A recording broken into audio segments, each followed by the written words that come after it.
पहले लोकसभा चुनाव में और फिर 7 राज्यों के हुए उपचुनाव में बीजेपी को करारा झटका लगा है।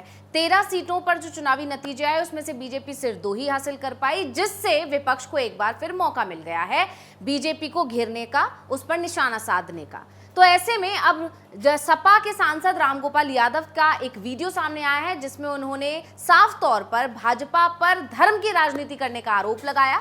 उन्होंने कहा कि अब बीजेपी की धर्म की राजनीति काम नहीं आ रही है, भगवान राम को भी पसंद नहीं आ रहा है कि बीजेपी उनके नाम का बार बार इस्तेमाल करे। और क्या कुछ बोला रामगोपाल यादव ने, देखिए। लगातार झूठे वादे जनता के सामने जो किए गए, एक भी उसमें जमीन पर उतरा नहीं, तो जनता धीरे धीरे समझ गई। धार्मिक उन्माद पैदा करने की कोशिश की, उससे भी जनता खबरदार हो गई कि ये तो सिर्फ वोट की राजनीति के लिए ही धर्म का उपयोग करना चाहती है। जनता ने उन सारे धार्मिक स्थलों से जहां लोकसभा से लेकर अब तक चुनाव हुए, बीजेपी को हरा दिया।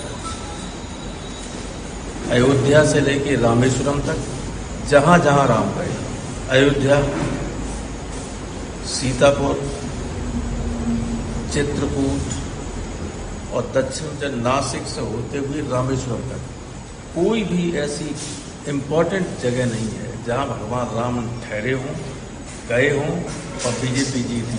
कोई जगह नहीं। अब कल जो है बद्रीनाथ में भी जीती।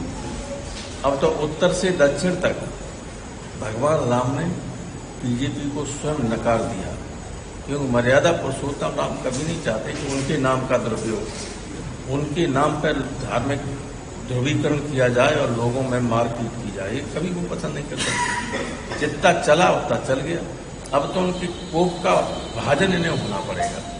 इन्होंने कर्नाटक में बजरंगबली का दुरुपयोग करना चाहा, तो कर्नाटक में बजरंगबली ने टांग तोड़ दी।